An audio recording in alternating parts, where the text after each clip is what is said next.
¿Y la compañera escuchas? Más o menos. Escucha. Espérenme, entonces me voy a cambiar de... denme un ratito, me voy a cambiar de sistema de audio porque creo que no están escuchando muy bien. Dele, dele, dele, dele.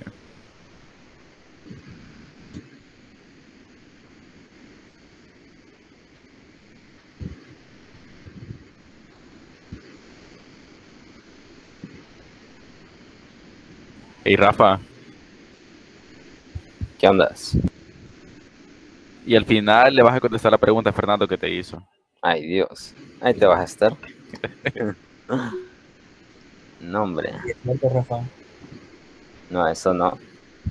al final de la clase. Te has hecho bien Más adelantado, fácil que Rafa. traiga.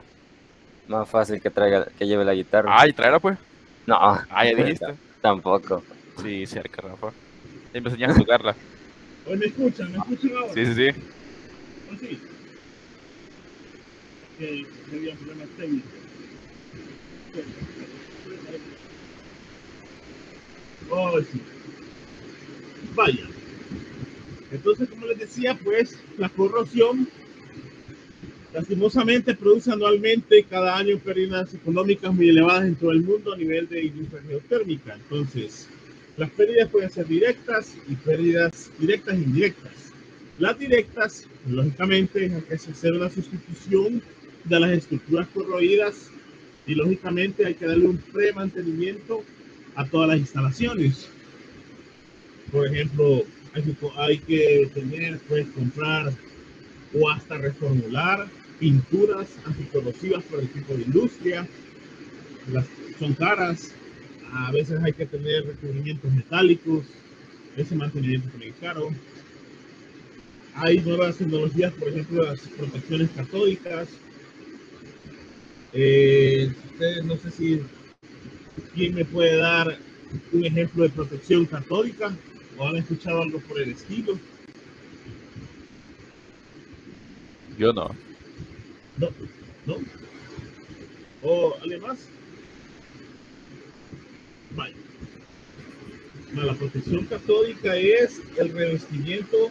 Por ejemplo, ¿no han escuchado? Ah, mire, el metal lo han niquelado, por ejemplo. ¿Ya han escuchado eso? Ah, sí, sí, sí. Entonces tiene una cubierta de níquel para la protección de la corrosión.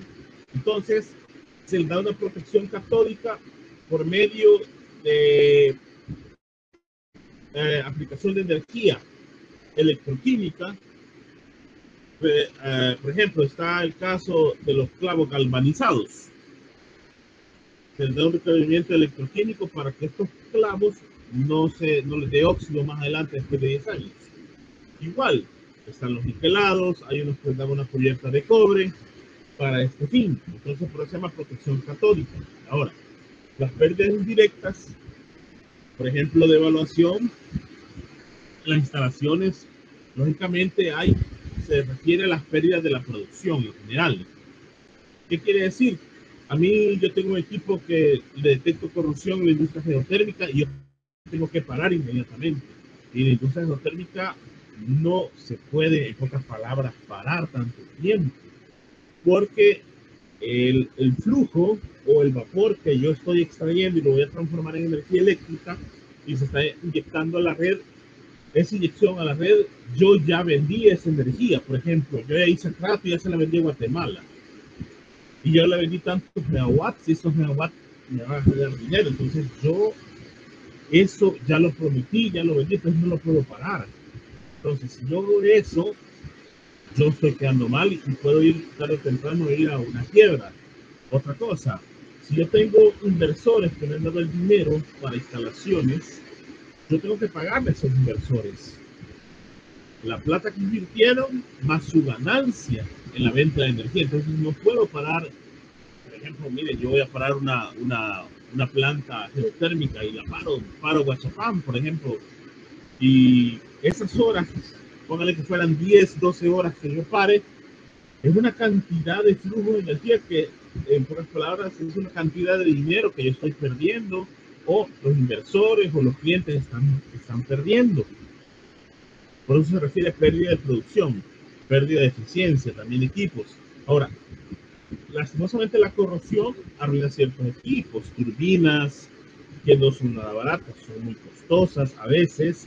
Estas turbinas tienen ciertos mantenimientos, por ejemplo, que vienen de Japón, y no vas a tener los técnicos, bueno, que venga la siguiente semana, le pagamos todo, ¿verdad? No lo vas a tener a los 3 días, sino que esta gente anda haciendo diferentes mantenimientos en diferentes partes del mundo. Entonces su agenda está llena, entonces no lo tenías para ayer, o sea, y perdés eficiencia. Contaminación de productos, bueno, por ejemplo, si nosotros tenemos bastante vapor que se nos contamina de mucha corrosión o de incrustación, que ya lo vamos a ver, pues en otras palabras, tenemos, se llama corrosión general o corrosión uniforme, ¿verdad?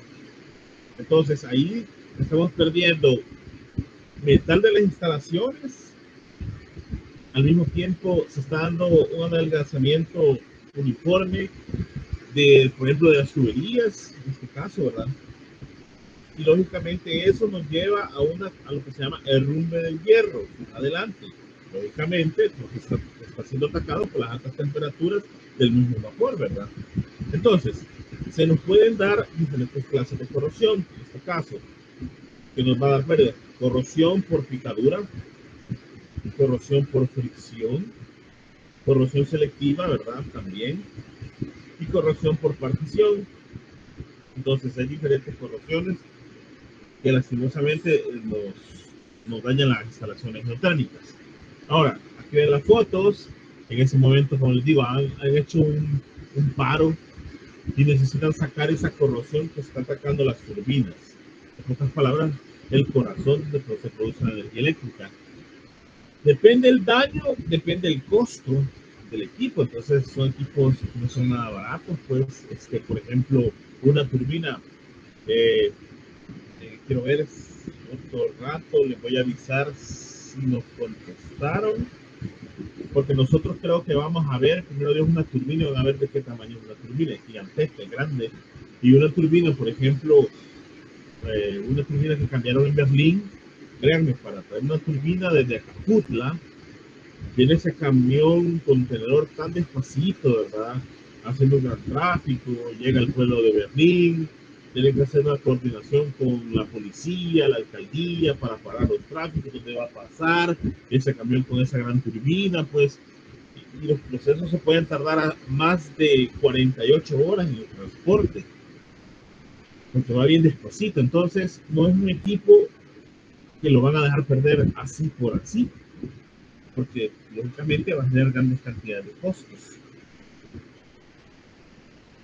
Entonces, por ejemplo, otra parte muy es el separador el ciclónico, que es parte, como dije, dos fases: separa el vapor de agua y separa los fluidos.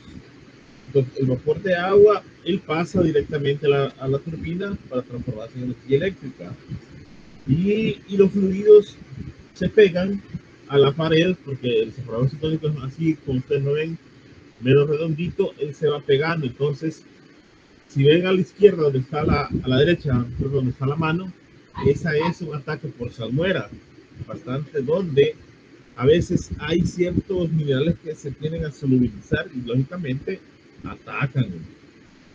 Y ahí van ciertos factores, la temperatura, la misma presión, el mismo pH que va cambiando. A veces entran potencial redox o su reducción al mismo tiempo y atacan también toda la infraestructura en este caso. Entonces, a veces hay, por ejemplo, en la foto en medio hay ciertas precipitaciones que se hacen también de minerales, ¿verdad? Que se da. Entonces, todo eso se hace un exámenes para ver cómo está el índice de saturación de los minerales que proviene lógicamente de esa salmuera que va quedando, pues. Entonces, es importante, por eso es importante ver la mineralogía de las diferentes alteraciones que nos van a atacar los diferentes equipos. Entonces, nosotros, pues, en pocas palabras, así como tenemos la producción de energía, tenemos el lado contrario de esto, que es la corrosión. que sería el peor enemigo que tenemos, que viene lógicamente a través del vapor. Si pasamos a la siguiente lámina, tenemos los productos de corrosión durante el mantenimiento que hemos hecho. A veces los mantenimientos pueden tardar un mes o un poquito más, 2 meses, pero se tienen que hacer de por ley, ¿verdad? Y trabajar equipos las 24 horas, trabajan los diferentes equipos. Entonces ahí vemos que entre los minerales que hemos encontrado, que se encuentran en el mantenimiento, está la magnetita, la hematita, la odetita, la pirita y la pirrotita. Entonces esos son los minerales principales que se encuentran en los mantenimientos. Tenemos algunos aspectos. Entonces, en estos condensados que se presentan en las plantas, hay diferentes niveles de potencia de corrosión, ¿verdad? Entonces, lógicamente, como toda solución química, a mayor concentración, ¿verdad? Va a haber un mayor deterioro de diferentes equipos, por ejemplo, tuberías, mantenimiento, y lógicamente eso nos va a generar una reparación de alto costo más adelante. Entonces, ¿cuáles son los factores que del proceso de corrosión, perdón, están? Temperaturas, altas temperaturas, alta velocidad de corrosión, si los pH a veces bajan, son pH muy ácidos, dan bastante velocidad de corrosión al mismo tiempo, bueno, bastante concentración de oxígeno, porque no solo dióxido de carbono viene, sino viene oxígeno también. Nosotros sabemos en nuestro día a día que el oxígeno es muy oxidante, ¿verdad? Da una alta velocidad de corrosión al mismo tiempo, la velocidad del fluido, cómo es la inyección, también da una alta velocidad de corrosión. También tenemos sólidos suspendidos, depende de la cantidad de sólidos suspendidos, sería la velocidad de corrosión con que ataque al equipo. Después siguen las incrustaciones. Entonces las incrustaciones, en otras palabras, va acompañado de la corrosión. Entonces, las incrustaciones en sí son depósitos de minerales, esos precipitan, ¿verdad? Y estos provienen de agua geotérmica o salmueras, que contienen moléculas de suspensión que no pueden ser disueltos en el agua por estar bastante saturados, o en pocas palabras, sobresaturados con respecto al mineral que se va a encontrar, o el mineral que se va a analizar. Entonces es como si que ustedes agarraran una lata metálica y le pusieran una cierta cantidad de agua, una libra de sal y lo dejaran por mucho tiempo. Entonces se le va a hacer ciertas incrustaciones a través del tiempo, pero no sería lo mismo que yo agarrara no sé, una onza de sal en la misma cantidad de agua, se pusiera la lata, tal vez no hubiera ninguna depositación para nada. Entonces, entre los factores que tenemos que dan las incrustaciones están la temperatura, la presión, el pH, también vienen los potenciales redox y las concentraciones de los diferentes elementos que tenemos. Entonces, factores, temperatura, presión, pH, potencial redox y concentraciones de elementos sería lo más importante. Y ahí tenemos una lámina donde esa incrustación va creciendo poco a poco hasta que en un momento la tubería la cierra. Al cerrar la tubería nosotros tenemos una menor cantidad de flujo y lógicamente no podemos alimentar las bombas porque no tenemos esa potencia de flujo. Entonces hay que hacer un paro general y ver qué es y dónde está el error, qué es lo que pasó. Entonces se encuentran este tipo de tuberías, en pocas palabras, ya, como se dicen en el buen salvadoreño, tapadas. Y sería lo mismo que pasa con las incrustaciones de la dureza cálcica magnésica que pasa en el agua. Entonces, ¿qué tipo de incrustaciones tenemos? Bueno, tenemos en los puntos especiales donde se dan las incrustaciones, tenemos los puntos de flasheo, en pozos productores, ¿verdad? Ahí la calcita, pues, sería uno de los enemigos número uno, ¿verdad? Los metales pesados, tales como los sulfuros de plomo, el sulfuro de zinc y el sulfuro de cobre. y otros minerales como la tendernita, entonces, que es sulfato de sodio. Por ejemplo, equipos superficiales, líneas de acarreo, rotores, válvulas. Las incrustaciones que están en estos equipos son la sílice amorfa de dióxido de silicio, la alita, o sea, el cloruro de sodio, la silita, el cloruro de potasio, la calcita, que se presenta como carbonato de calcio, y en los pozos reinyectores tenemos incrustaciones como sílice amorfa, como dióxido de silicio también. ¿Qué efecto nos da esta deposición o esta incrustación? Lógicamente, los efectos adversos son, número uno, la caída de presión del pozo. O sea, el pozo ya no empieza a producir, o sea, hay un decaimiento de la presión, entonces ya la producción no es buena. La reducción de eficiencia de los separadores ya no es la misma. Todo eso se ve desde el día que vayamos, creo que vamos a ver la sala de mando. Entonces, ellos pueden controlar, pues, cuando la eficiencia, hay una reducción de la eficiencia de los separadores. También al mismo tiempo la restricción en el flujo de vapor no va a ser la misma, causado por esta depositación. La pérdida de succión en condensadores y el taponamiento, lógicamente, de pozos y tubería en general, por estas incrustaciones. Entonces, tenemos la sílice y las diferentes formas como las podemos encontrar la sílice en forma de incrustaciones. Hay 6 formas diferentes. Tenemos también los minerales de carbonato de calcio, dos formas de minerales de carbonato de calcio, que las podemos encontrar como incrustaciones.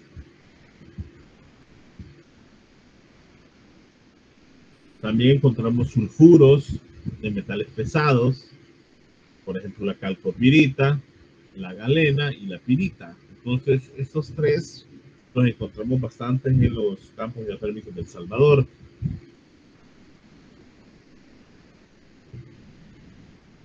A ver, la pirita es el oro de los tontos, ¿verdad? Eso ya se la podían, ¿verdad? Sí.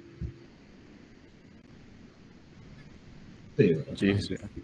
Entonces, hasta aquí terminamos la parte de incrustaciones, la parte de corrosión, la que debíamos. Y quería pasar a una parte, bueno, se fue la luz, lastimosamente, pues lo que primero de hoy vamos a hacer el jueves y vamos a seguir la siguiente semana. Vamos a hablar sobre el campo geotérmico de Huachapán. Entonces, para una ubicación general, pues se encuentra en el departamento de Huachapán, en la zona occidental, a 100 kilómetros de la capital, ¿verdad? Las diferentes las coordenadas incluyen los campos de Chipilapa, ¿verdad? Que en este momento hay poquitos pozos productores. Hay algunos que no son productores, otros que son reinyectores y así. Ahí tenemos un mapa. A la izquierda tenemos el Aguachapán y a la derecha tenemos la central geotérmica. Cerca de la central, muy cerca, está el Ausol que erupcionó. Entonces, en la leyenda, pues, tenemos diferentes fumarolas que serían las negras. Las verdes son los pozos que están ahorita, que están tal vez en mantenimiento. Los azules son los pozos de reinyección y los rojos son los pozos productores. Sí. Así está en pocas palabras, el campo geotérmico de Huachapán.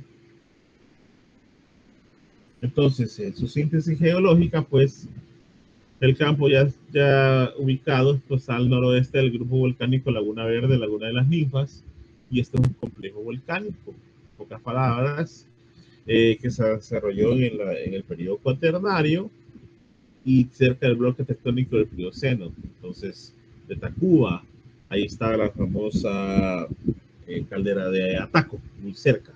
También es parte del sistema geotérmico de Huachapán. Entonces, lógicamente, es una zona fresca de fracturamientos que se encuentran asociadas en el flanco sur del Graben Central de El Salvador y gobernada por revolución tectónica regional, donde las estructuras regionales y locales son controladas por un sistema de fallas y fracturas orientadas en 3 direcciones principales: nor-noreste, sur-oriente, oeste, noreste, suroeste y el sector oeste del campo. nor-noroeste, el sur-sureste y dentro de la caldera de Concepción de Ataque. Entonces ahí tenemos ubicado el campo de Huachapán. Información general, ¿qué es lo que produce? Tenemos 3 unidades generadoras, la unidad 1 y 2, que sus generadores principales son marca Mitsubishi, con una capacidad de 30 megawatts, ¿sí? Y estos iniciaron operación en los años de 1975 al 76 y todavía siguen vigentes. La unidad número 3 inició su operación en el 1981, y tiene una capacidad de 35 megawatts. El fabricante fue electrónico. Las turbinas son movidas por el vapor geotérmico extraído en el campo a presión de 5.6 barges y 160 grados centígrados. La turbina de la unidad número 3 utiliza además vapor de baja presión extraído del agua caliente a condiciones de 1.0 barges y 110 grados Celsius. Y tenemos un cuadro general, pues, cuál es la capacidad total de todos los pozos productores, reinyectores y de las 3 plantas, que serían 95 megawatts de Huachapán. ¿Qué tipo de planta? 2 de flasheo, de media presión, 30 megawatts, y una de doble flasheo, de baja presión. Esas las vamos a ver con la generación inicial, 30 megawatts, generando actualmente 83 megawatts en bruto. Pozos perforados tienen 52 a profundidades que van desde 591 a 1645 metros de profundidad. Pozos productores tienen 14 verticales y 6 direccionales. Profundidades desde 591 a 1540 metros. Pozos reinyectores 9, 2 direccionales, 4 en zonas de Huachapán, 5 en zonas de Chipilapa, 10 pozos perforados en total, con profundidades que van de 700 a 2750 metros. Pozos monitores tienen 18, 2 direccionales, 2 mediciones de presión reservorio. El valor actual es 18.4 barges a 200 metros sobre el nivel del mar. Y tiene 16 pozos monitores para registros de presión, temperatura y para hacer la geoquímica y lógicamente la geofísica y otras como la geología también, para ver cómo se comporta el reservorio del campo geotérmico Huachapán. ¿Dudas? ¿Preguntas, gente? De mi parte, no, maestro. Entonces, los compañeros, ¿dudas? Todo bien. Quería preguntar, la otra semana, ¿qué día tienen libre en la noche?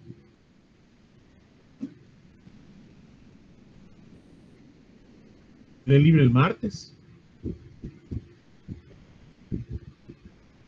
El martes tenemos clase en la tarde-noche. La noche, el lunes, ¿cómo están?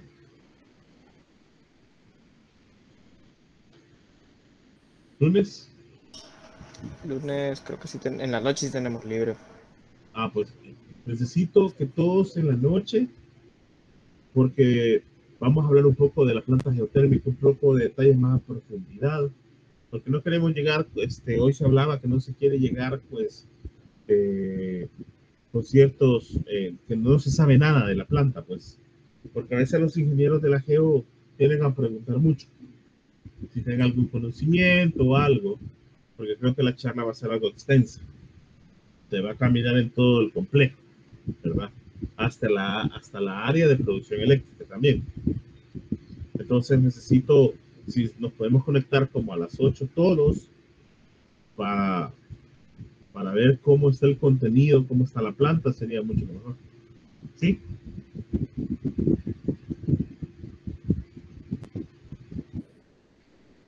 Entonces Sí, hombre, yo les estoy enviando el sábado el link de nuevo para que nos conectemos el lunes a las 8 y podemos ver eso y podamos, pues, puedan ir a ver los que ya fueron y los que no fueron pueden ver cómo es la planta geotérmica y se den cuenta cómo trabaja y se den cuenta que es un bonito trabajo y se aprende bastante. Y ahí están las 3 disciplinas principales, específicamente ustedes que son geólogos y los geólogos, pues ahí están, como dicen, su charco, en pocas palabras. y animarles pues que pueden seguir porque más de algunos de ustedes lo pueden hacer geofísico, lo pueden hacer geoquímico u otra especialidad dentro de la geoterapia. Así que, hey, compañeros, muchas gracias, pasen feliz noche y nos vemos el lunes. Nos vemos, maestro. Gracias, Buenas noches. gracias. Gracias. Buenas noches, ingeniero. Gracias, feliz noche. Gracias.